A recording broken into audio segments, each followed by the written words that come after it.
नमस्कार, आप देख रहे खबर मध्य प्रदेश और मैं हूं आपके साथ सत्यम गौर। सबसे पहले बात करेंगे मध्य प्रदेश के बालाघाट की। बालाघाट जिले के वरासिनी में जीएस एनजीटी और कॉलोनाइजर के नियमों को धत्ता बताते हुए अज्ञात बिल्डरों द्वारा तालाब किनारे कॉलोनी और सड़क का निर्माण कार्य कराया जा रहा है, जिससे स्थानीय लोग जागरूक लोगों ने इसे शिकायत कर रुकवा दिया है। वहीं वरासिनी निवासी वरिष्ठ नागरिक आनंद ने बताया है कि वरासिनी में दो बड़े तालाब शंकर और आमा नाम से अस्तित्व में है, जिससे शहर को जलापूर्ति होती है तथा उन्होंने बताया है कि तालाब के आसपास स्थित कुआओं का जलस्तर बना रहता है। एनजीटी के नियमों के मुताबिक तालाब की सीमा से 30 मीटर की दूरी तक किसी भी तरह के निर्माण की अनुमति नहीं दी जा सकती, लेकिन देखने की बात यह है कि कुछ लोग तालाब के आसपास लगी नजल की जमीन पर सीमेंट कंक्रीट रोड बना रहे हैं। वारासिनी वार्ड नंबर 14 में दो तालाब हैं जो नगर पालिका परिषद के स्वामित्व में है। शंकर तालाब जो करीब 22 एकड़ का और आमा तालाब जो करीब 19 एकड़ का है। ये तालाब नगर पालिका की संपत्ति है और ये तालाब जो हैं ये वारासिनी नगर के पेयजल समस्या के समाधान करने वाला प्रमुख स्रोत है। इनके तालाबों से जो जलधारा निकलती है उससे यहाँ के कुएं जो हैं इसके किनारे के वो रिचार्ज होते हैं। गर्मी के दिनों में जब पानी का संकट होता है तब यहाँ के शहर के लोगों को पेयजल की पूर्ति इन्हीं कुओं के माध्यम से होती है। इस संबंध में मेरे पास अभी 2 दिन पहले शिकायत प्राप्त हुई थी कि कॉलोनाइजर है वहाँ पे रोड निर्माण का काम कर रहे हैं। तो मैंने अभी जांच कराया उसमें, तो इसमें देखा गया है कि जो कॉलोनी उनके द्वारा भी जो साफ सुथरा कराया गया है, 2-2.5 एकड़ की ज़मीन है, वहाँ पे किसी प्रकार का निर्माण नहीं हो रहा है। लेकिन एक जो रोड बनाई जा रही है, तो रोड जो बन रही है वो नजूल की ज़मीन में पहले से ही वहाँ पे रोड थी, उसी रोड पे वापस से वो उनके द्वारा ही रोड बनाई जा रही है, तो उसको काम को रुकवा दिया गया है। वर्तमान में तो सर है। हाँ सर, अगर छुट्टी में चले जाते हैं चौधरी सर तो प्रभाव। खैर कोई बात नहीं। अभी वार्ड नंबर 14 में आमा तालाब के नीचे एक सड़क निर्माण कार्य किया जा रहा था। जन शिकायत के आधार पे आप लोगों ने वहाँ मौके पर पहुँच के पंचनामा बनाया और काम आपने रुकवा दिया था, लेकिन अभी भी जाके मौके पर देखा गया तो वहाँ काम चालू है। ये स्थिति कैसे निर्मित हुई? पिछले इतवार के दिन मुझे दूरभाष पे पता चला कि आमा तालाब के ऊपर। अगली खबर भोपाल से सामने निकल कर आ रही है। भोपाल के नगरीय प्रशासन मंत्री भूपेंद्र सिंह ने पिछड़ा वर्ग आयोग के अध्यक्ष गौरीशंकर बिसेन भी मौजूद रहे हैं, जहां आज पिछड़ा वर्ग के विभिन्न संगठन को आमंत्रित किया गया था और लगभग 2 घंटे तक उनके साथ बैठक की गई। गौरीशंकर ने कहा है कि हमारा मानना है कि पिछड़ा वर्ग को पंचायत के चुनाव हो चाहे नगरीय निकाय के चुनाव, सभी चुनाव में 27% आरक्षण मिलना चाहिए। यह हमारी सरकार का मत है। सर्वोच्च न्यायालय में कांग्रेस चली गई। सर्वोच्च न्यायालय में कांग्रेस की ओर से उन्हें वरिष्ठ अधिवक्ता राज्यसभा के सांसद विवेक ने ओबीसी के आरक्षण पर रोक लगाने की बात की। उपस्थित हमारे मध्य प्रदेश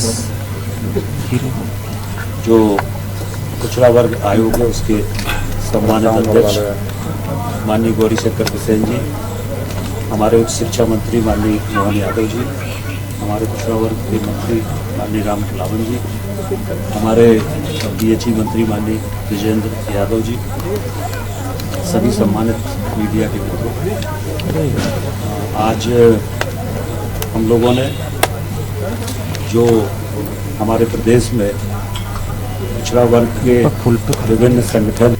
कांग्रेस के विधानसभा में बीजेपी को घेरने पर मंत्री सारंग ने बयान दिया है। उन्होंने कहा है कि कांग्रेस की नकारात्मक राजनीति का परिचय है और विधानसभा लोकतंत्र का वह सर्वोच्च स्थान है। यहां पक्ष और विपक्ष के विधायक बैठकर जनप्रतिनिधि होने का कर्तव्य निर्वहन करते हुए जनता की समस्या और विषय को उठाते हैं। सरकार की मंशा है कि हम सभी विषय पर सकारात्मक रूप से पहल करें। भारतीय जनता पार्टी की सरकार ने हर समय विधानसभा को जनता की समस्या और प्रदेश के विकास के लिए सदुपयोग करने के मंच के रूप में स्थापित की है। पागल है सरकार को घेरने की पूरी रणनीति बना रखी है। देखिए, जब विपक्ष घेरने जैसी शब्दावली का उपयोग करता है तो उनका मंतव्य हमें समझ में आता है। विधानसभा लोकतंत्र का वो सर्वोच्च स्थान है जहां पक्ष और विपक्ष के विधायक बैठकर जनप्रतिनिधि होने के कर्तव्य का निर्वहन करते हुए जनता की समस्याओं और जनता के विषय को उठाते हैं। सरकार की मंशा है कि हर एक विषय पर हम सकारात्मक रूप से पहल करें। और भोपाल से बड़ी खबर सामने निकल कर आ रही है। गृह मंत्री डॉक्टर नरोत्तम मिश्रा का बड़ा बयान सामने निकल कर आया है। कोरोना के 20 नए मामले सामने निकल कर आए हैं। उन्होंने कहा है कोरोना के आज 20 नए मामले सामने निकल कर आए हैं। 17 लोग आज ठीक भी हुए हैं, ये एक अच्छी खबर है। वहीं आपको बताते चले कि 184 केस एक्टिव हैं। रिकवरी रेट 98.8% है। बड़ी और अहम खबर आपको बता रहे हैं। भोपाल से बड़ी खबर है जहां पर आपको बताते चले कि मध्य प्रदेश के गृह मंत्री डॉक्टर नरोत्तम मिश्रा का बड़ा बयान सामने निकल कर आया है। उन्होंने कोरोना को लेकर बड़ा बयान दिया है। उन्होंने कोरोना के आंकड़ों का जिक्र करते हुए बताया है कि कोरोना के 20 नए मामले सामने निकल कर आए हैं, जिसमें से 17 लोग ठीक हो गए हैं। वहीं उन्होंने बताया है कि 184 एक्टिव केस हैं। आज से 25 तारीख तक देश भर में गुड गवर्नेंस डे, तो बड़ी और अहम खबर आपको बता रहे हैं।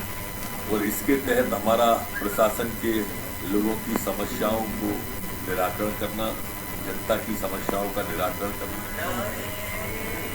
प्रशासन को जनता के प्रति उनके दायित्वों का गंभीरतापूर्वक बोध कराना, जन समस्याओं का निराकरण करना, ये इसका मूल मकसद, सरकार का मूल मकसद है। इसको हमें विकास के सर्वांगीण और सर्वव्यापी बनाने के लिए इस कार्यक्रम को 25 तक मनाएगा। चलिए लेते हैं एक छोटा सा ब्रेक। ब्रेक के बाद भी खबरों का सिलसिला लगातार जारी रहेगा। कोरोना से बचने के रामबाण उपाय। भीड़भाड़ वाली जगहों पर जाने से बचें। खांसी और बुखार हो तो किसी के साथ संपर्क न रखें। विटामिन सी युक्त फलों का सेवन करें। सार्वजनिक जगहों पर न थूकें।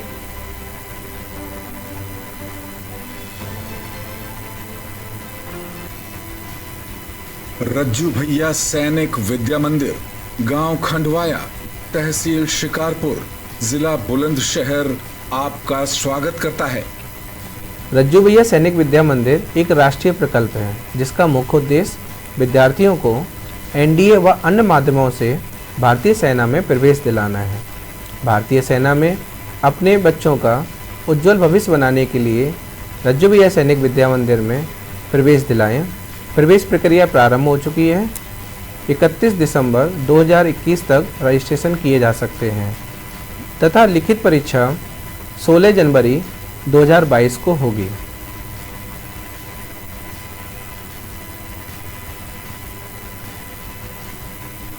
जो बच्चे रिटन एग्जाम क्लियर कर लेंगे उनका साक्षात्कार होगा, उसके बाद मेडिकल होगा, उसके बाद मेरिट लिस्ट तैयार की जाएगी और जो बच्चे मेरिट लिस्ट में आएंगे उन्हें इस स्कूल में एडमिशन दिया जाएगा।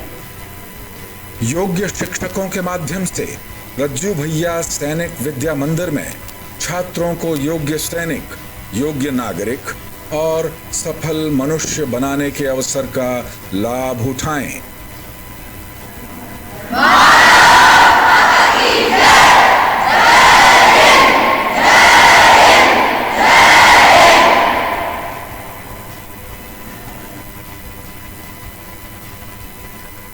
ब्रेक के बाद आप सभी दर्शकों का एक बार फिर से स्वागत है। बात करेंगे ग्वालियर की। ग्वालियर से बड़ी खबर सामने निकल कर आ रही है। आरपीएफ सिपाही ने यात्री की जान बचाई है। बड़ी खबर आपको बता रहे हैं। आरपीएफ सिपाही ने यात्री की जान बचाई है।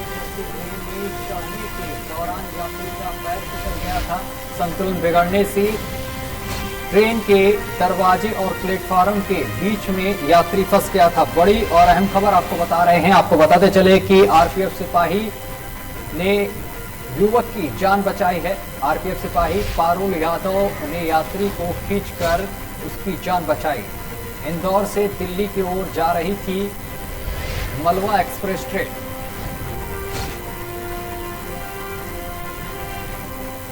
और ग्वालियर पुलिस 33 साल पहले व्यापारी दंपत्ति की हत्या कर 80 लाख रुपए का सोना लूटने वाले राजस्थान की गैंग के जिस बदमाश को फरार मान रही थी, वो बदमाश तमिलनाडु की वेल्लोर की जेल में उम्र कैद की सजा काट रहा है।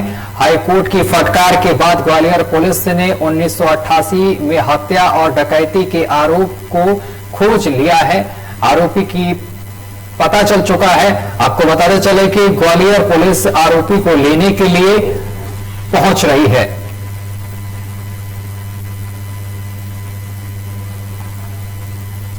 थाना ग्वालियर में वर्ष 89 में एक हत्यासंग डकैती हुई थी, जिसमें थाना ग्वालियर क्षेत्र के रहने वाले एक व्यापारी के घर में रात्रि के समय कुछ आरोपियों द्वारा व्यापारी और उसकी पत्नी की हत्या कर दी थी और सामान लूट डकैती किया था। उसी प्रकरण में जो आरोपी गण थे उनकी गिरफ्तारी तमिलनाडु में हुई है। तमिलनाडु जेल से प्रोडक्शन वारंट पर आरोपियों को लेने के लिए टीम गई हुई है। आरोपियों का वारंट पहले भी जारी हुए थे, कुछ टेक्निकल इश्यू के कारण नहीं आ पा रहे थे। राज्य शासन के निर्देशन पर अंधविश्वास को दूर करने के लिए जागरूकता अभियान चलाया जा रहा है, जिसके तहत आज नैनपुर विकासखंड के समस्त शासकीय उच्चतर माध्यमिक विद्यालय एवं शासकीय कन्या उच्चतर माध्यमिक विद्यालय के छात्र छात्राओं के द्वारा जादू नहीं विज्ञान कार्यक्रम के तहत छात्र छात्राओं के द्वारा विज्ञान में रसायन तत्वों का प्रयोग कर बताया गया है और लोगों को जागरूक किया गया है। सूरजहान ठाकुर है और मैं शासकीय कन्या उच्चतर माध्यमिक विद्यालय में अतिथि शिक्षक के रूप में कार्यरत हूँ। आज का जो प्रदर्शन है वो राज्य शासन द्वारा बच्चों में और फैले हुए अंधविश्वास को दूर करना है और समाज में फैले हुए अंधविश्वास को दूर करना है। इसका एकमात्र उद्देश्य यह है कि समाज में फैली हुई भ्रांतियों को दूर करना है।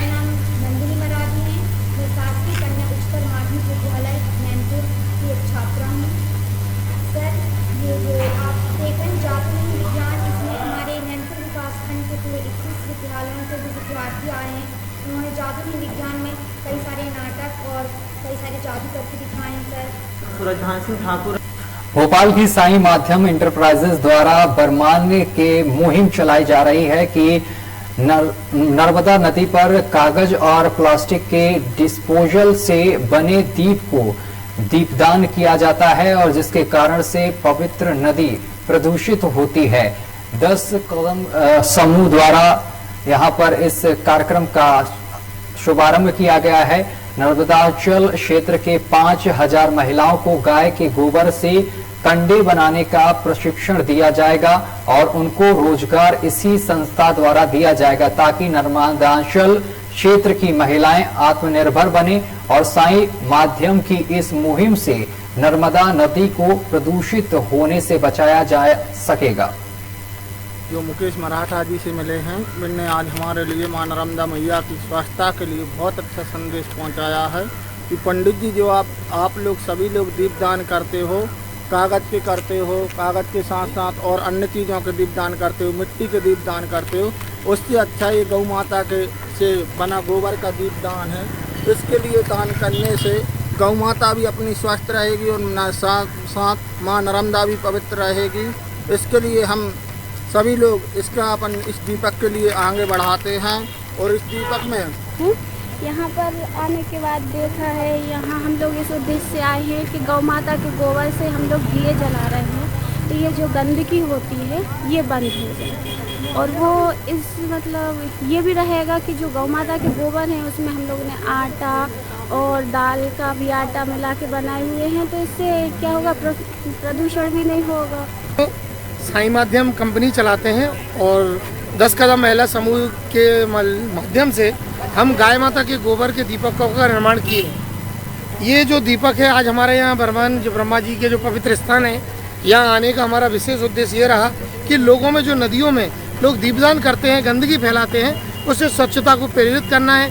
और जो दीपदान होता है जो जिस तरीके से करते हैं कि लोग मिट्टी के दीपक करते हैं, प्लास्टिक के दीपक करते हैं, तो उसकी जगह हमने ये गाय माता के गोबर के दीपक बनाए हैं।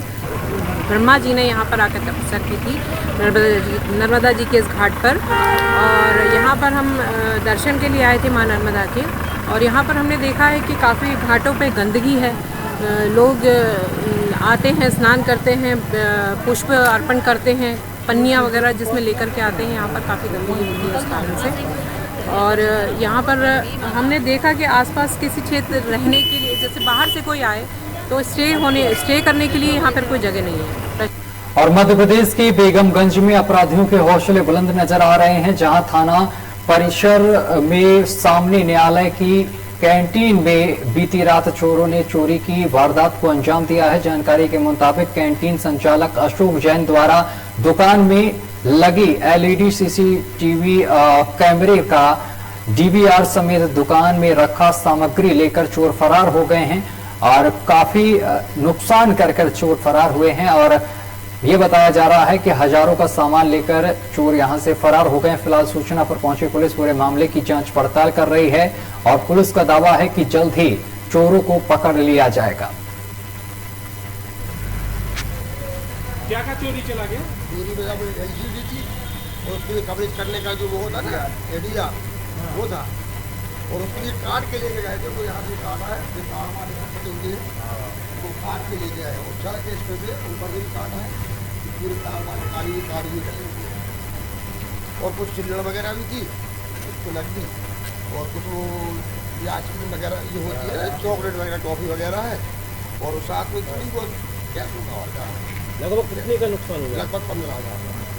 आपको कैसे मालूम पड़ा? सुबह बच्चा मेरा दुकान खोलने आया, उसने दुकान खोली से अंदर गया, आया, जैसे अंदर आया तो उसने देखी कि यार यहाँ पे कुछ है नहीं।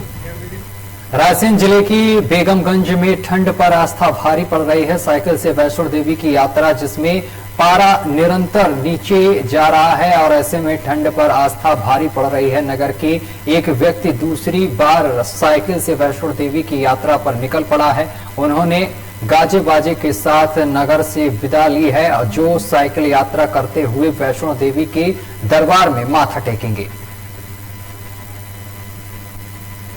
वैष्णो देवी यात्रा कर रहा है। क्या नाम है आपका? मूलचंद। बेगमगंज से माता मंडा टेकड़ी से दोबारा यात्रा हो रही है। माँ वैष्णो देवी की मनोकामना में जा रहा हूँ। तो आप हर साल जाते हैं क्या? पहली बार हो गई, पहली में 2017 में, मतलब 22 तारीख रवाना भाई थी, और आप 20 सोमवार को वैष्णो देवी की यात्रा कर रहे हैं। दूसरी बार वैष्णो देवी यात्रा।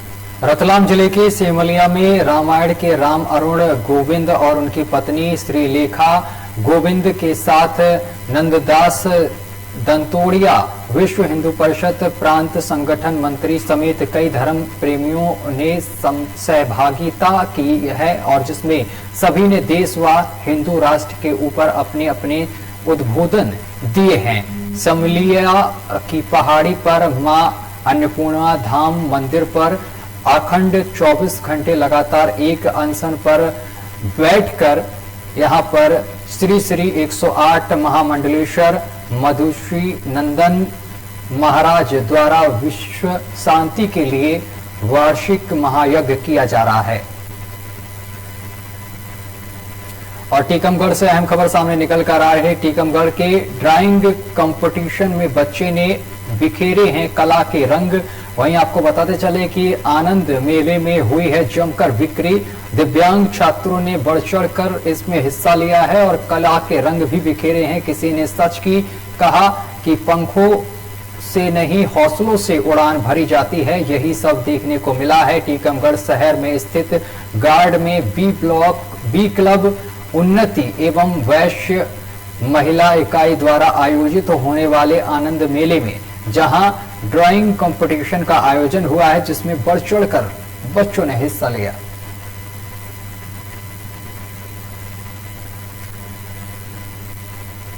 और सरकार ने नहीं सुनी तो आजाद अध्यापक शिक्षक संघ ने पेंशन बहाली को लेकर भगवान भोलेनाथ को ज्ञापन सौंप दिया। विगत दिवस आपको बताते चले कि आजाद अध्यापक शिक्षक संघ के सैकड़ों अध्यापक शिक्षकों ने टीकमगढ़ शहर से महज 7 किलोमीटर दूर स्थित कुंडेश्वर धाम भगवान भोलेनाथ के चरणों में नारियल अर्पित कर पुरानी पेंशन बहाली की मन्नत की है। उन्होंने कहा है कि हे भगवान भोलेनाथ, मध्य प्रदेश सरकार को सद्बुद्धि प्रदान करो। आज हम जिले के सैकड़ों अध्यापकों के साथ भगवान भोले के दरबार में मन्नत मांगने के लिए गए थे। हमारी भगवान भोलेनाथ से मन्नत थी एनपीएस उनकी दानों का संहार करें और हम सब पुरानी पेंशन बहाल करें, क्योंकि हमारे प्रदेश के माननीय मुखिया शिवराज सिंह चौहान जी का नाम हमारे शिवधाम भगवान शिव में समाहित है। तो हमने भगवान शिव से प्रार्थना की है कि आपके नाम के अनुरूप अब सबकी पेंशन को बहाल करें। 25 दिसंबर को प्रदेश में हमारा एक पेंशन बहाली का कार्यक्रम आयोजित किया जा रहा है, जिसमें प्रदेश के माननीय मुख्यमंत्री जी को सब आमंत्रित कर रहे हैं और हमें विश्वास है भगवान भोलेनाथ की कृपा से देश के शिवराज जी अब सबकी पेंशन बहाल करेंगे। चलिए, बुलेटिन में अभी के लिए बस इतना ही। देश दुनिया की तमाम खबरों के लिए देखते रहिए लोकमंच न्यूज।